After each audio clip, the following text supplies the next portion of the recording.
sedikit referensi bahwa film Korea yang berjudul Insen yang dirilis di tahun 2016 ini akan menceritakan tentang seorang wanita normal yang diculik dan dimasukkan ke sebuah rumah sakit jiwa tanpa sepengetahuan siapapun. Namun anehnya, ini rumah sakit jiwa kayaknya seluruh stafnya juga ikutan gila gitu. Soalnya rata-rata pasien wanita di sana hanya untuk bahan pemuas nafsu gitu, sedangkan yang laki-laki diambil organ tubuhnya untuk dijual. Gila kan?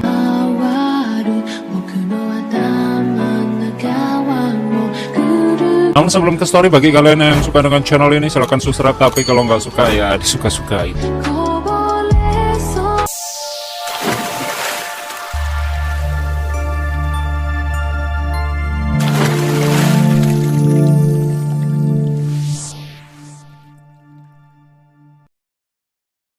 Story diawali oleh seorang wanita yang sedang berjalan dan dia bernama Kang Su. Namun tak lama kemudian, Kang Su diseret oleh dua orang tak dikenal, lalu dimasukkan ke sebuah mobil. Setelah Kang Su sadar dari pingsannya, Kang Su justru mendapati dirinya tengah berada di rumah sakit jiwa dengan bersama dua orang perawat, yang tentunya sedang memandikannya secara paksa. Waktu selesai dimandikan dengan kondisi mulutnya tersumpal, Kang Su dipertemukan dengan kepala rumah sakit tersebut yang bernama Dr. Hyung Sik. Di sini Hyung Sik menyuruh perawat di sana untuk meminumkan obat kepada Kang Su. Di sisi lain, ada seorang pria yang bernama Nam Su, dan dia sedang diwawancarai di sebuah program TV tentang acara miliknya, yaitu membuat sebuah fakta dari sebuah kasus kriminal, karena di sini Namsu adalah seorang produser dari sebuah program TV yang mengupas tuntas sebuah kasus kejahatan. Setelah keluar dari studio tersebut, kemudian Namsu menemui seorang direktur yang mengurus acaranya dan dia bernama Cha. Yang dimana ketika Nansu bertemu Direktur Cha memberikan Nansu sebuah program baru, yaitu program tentang investigasi mistis, yang tentunya akan mencari keanehan dari tempat-tempat angker. Mendengar hal tersebut, di sini Nansu sempat menolaknya. Namun karena Direktur mengancam akan mengeluarkannya, dengan sangat terpaksa Nansu mau mengambil pekerjaan itu. Keesokan harinya setelah program itu dibuat,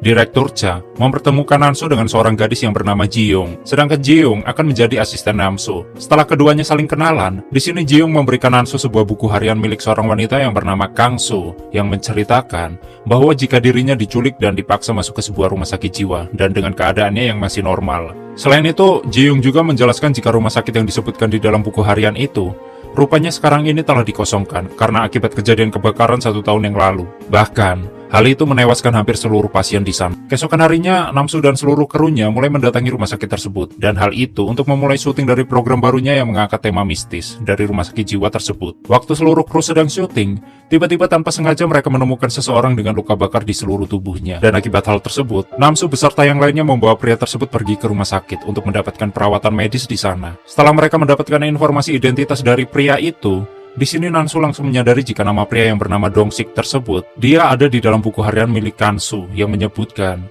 jika Dong-sik adalah salah satu perawat dari rumah sakit jiwa tersebut. Setelah Nansu menyadari tentang adanya keganjilan dari cerita di buku itu, Nansu langsung menyuruh Ji-young untuk mencari tahu tentang pemilik buku harian ini. Sementara itu, untuk dirinya sendiri, ia akan mencoba mencari informasi dari Dong-sik. Namun sayangnya akibat luka bakar Dong-sik yang cukup parah, Nansu hanya bisa mengonfirmasikan satu hal, yaitu pria tersebut memang benar-benar Dong-sik. Keesokan harinya, Ji-young yang telah mendapatkan informasi tentang Kang Su, ia pun langsung memberikan informasi ini kepada Namsu dan menyebutkan tentang identitas dari Kang Su yang ternyata ia adalah putri dari seorang kepala kepolisian yang ketika waktu kejadian kebakaran di rumah sakit. Kang Su nekat membunuh ayahnya sendiri sehingga karena kejahatan ini, Kang Su pun harus ditahan di kantor polisi dan ditempatkan di sebuah tempat khusus. Karena Kang Su memiliki penyakit mental, untuk mendapatkan informasi lebih jelas, kemudian Namsu berinisiatif untuk menemui Kang Su di rumah sakit, yang dimana ketika mereka saling bertemu, di sini Namsu mulai menanyai tentang tuduhan pembunuhan ayahnya. Namun sayangnya, berhubung Kang Su sepertinya masih mengalami kesulitan berkomunikasi dengan orang, di sini Kang Su hanya diam saja. Keesokan harinya Namsu datang mengunjungi Kang Su lagi, yang dimana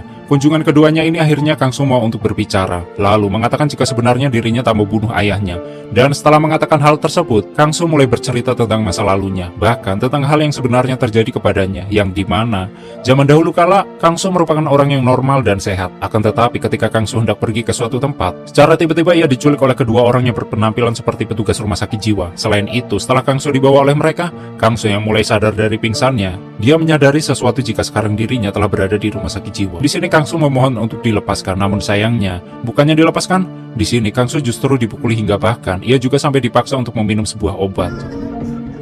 Setelah beberapa hari dikurung di rumah sakit tersebut, ketika Kangsu tengah dikumpulkan dengan orang gila lainnya, di sini Kangsu bertemu dengan seorang gadis gila berambut pendek yang bernama Hyun.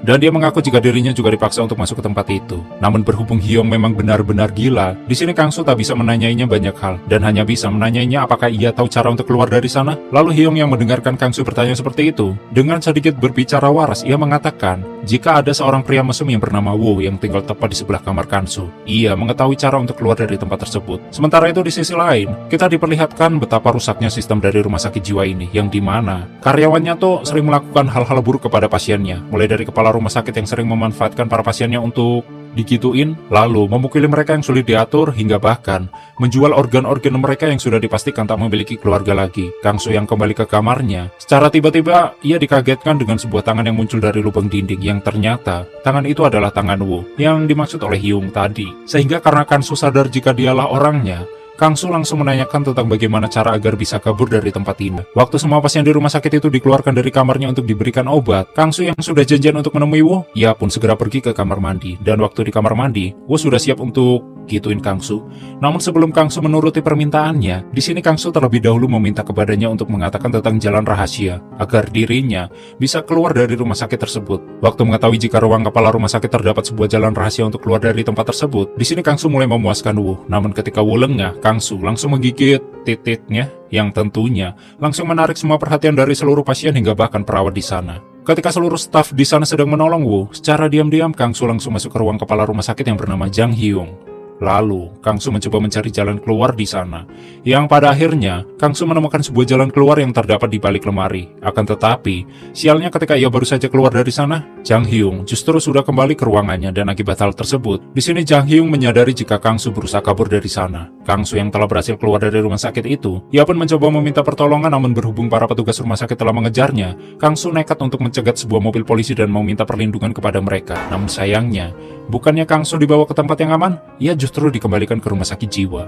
Karena ternyata, ayahnya yang bernama Kang Byung, yang merupakan seorang kepala polisi di daerah tersebut, dia telah mengetahui jika putri tirinya kabur dari rumah sakit jiwa tersebut. Sehingga karena hal itulah, Kangsu kembali lagi ke rumah sakit. Kangsu yang telah dibawa kembali ke rumah sakit jiwa tersebut, Kangsu langsung dimasukkan ke sebuah ruangan operasi yang dimana, tepat di sampingnya terlihat juga seseorang yang habis diambil organnya. Sehingga akibat hal itu, tentunya sangat membuat Kangsu ketakutnya iba. Lalu, Dong-sik, yaitu pria yang sebelumnya dibawa ke rumah sakit oleh Dan-su di awal film tadi. Di sini Dan-su mencoba menghubungi seseorang kenalan dari Kangsu, yang sebelumnya Dong-sik telah diberikan nomor ponsel dari orang tersebut. Setelah Dong-sik menghubungi orang tersebut yang bernama Kim, Kim langsung segera pergi ke rumah sakit jiwa tersebut. Namun ketika Kim sampai di sana, Kim melihat kepala kepolisi Kang Byung berada di sana juga, sehingga karena kehadiran dari Kang Byung, di sini Kim gak bisa masuk ke dalam, dan akibat hal itu, Kim harus menunggu Dong-sik untuk menjemputnya agar ia bisa masuk ke dalam. Setelah Kim masuk ke rumah sakit tersebut, Kim dibawa oleh Dong-sik menuju ke ruangan Kangsu ditahan, yang dimana di saat itu secara kebetulan Jang Hyung sedang menemui Kang Byung. Sehingga dari kesempatan itulah mereka berdua memanfaatkan untuk membawa pergi Kangsu. Namun sialnya, ketika mereka hendak pergi dari sana, mereka justru ketahuan oleh Jang Hyung. Sehingga dari hal itulah ketiganya pun dibawa kembali ke ruangan tadi,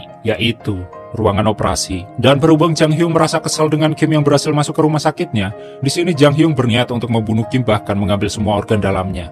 Namun waktu Jang Hyung ingin memulai membedah perut Kim, dari arah ruang kantornya secara tiba-tiba api mulai membesar, yang ternyata Hyun membakar ruangan Jang Hyung. Sehingga dari kejadian ini, Jang Hyung terpaksa menghentikan operasinya dan berusaha untuk pergi ke kantornya untuk menyelamatkan barang berharganya. Sedangkan Hyung yang sudah keluar dari ruangan milik Jang Hyung, lalu Kangsu melihat Hyun berjalan ke arahnya dan ia pun meminta tolong agar Hyun melepaskannya. Setelah mereka berhasil meloloskan diri dari ikatan, ketiganya pun berusaha untuk kabur dari rumah sakit Luxnut tersebut. Namun karena api penderitaan semakin membesar, hal tersebut membuat mereka kesulitan, dan beruntungnya mereka bertiga berhasil lolos dari sana. Dan begitulah cerita yang bisa Kangsu ceritakan kepada Namsu, yaitu tentang insiden yang sebenarnya yang menimpa dirinya. Akan tetapi, berhubung Namsu nampaknya masih merasa ganjil dengan cerita tersebut, ia pun bertanya, apakah setelah kejadian tersebut Kangsu sempat pulang ke rumah ayah tirinya? Waktu mendengar pertanyaan itu, Kangsu menjawab jika ayahnya telah meninggoy ketika dirinya masih kecil. Sehingga dari jawaban inilah bisa disimpulkan jika Kangsu masih belum sadar bahwa pertanyaan itu ditunjukkan untuk ayah tirinya yang seorang kepala kepolisian. Sedangkan Namsu yang masih belum yakin jika Kangsu benar-benar lupa dengan sosok ayah tirinya, di sini ia masih terus memojokkannya dengan memberikan Kangsu foto dari ayah tirinya dan sambil terus menuduhnya jika Kangsu memang melakukan pembunuhan terhadap ayah tirinya. Merasa kesel terus dipojokkan, di sini Kangsu pun akhirnya murka sambil menggebrak meja lalu mengatakan sebuah fakta yang mengejutkan.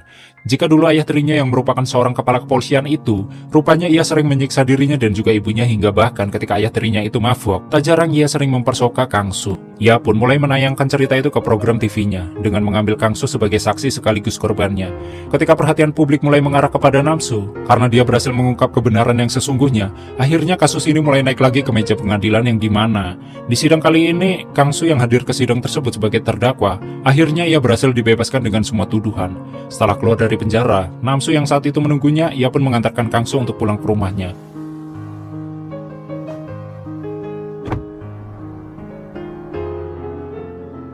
Waktu sampai dan Kangsu keluar dari mobilnya, ia pun mengetuk pintu jendela mobil milik Namsu untuk mengatakan sesuatu, bahkan mau minta kepada Namsu untuk tak memberitahu siapapun.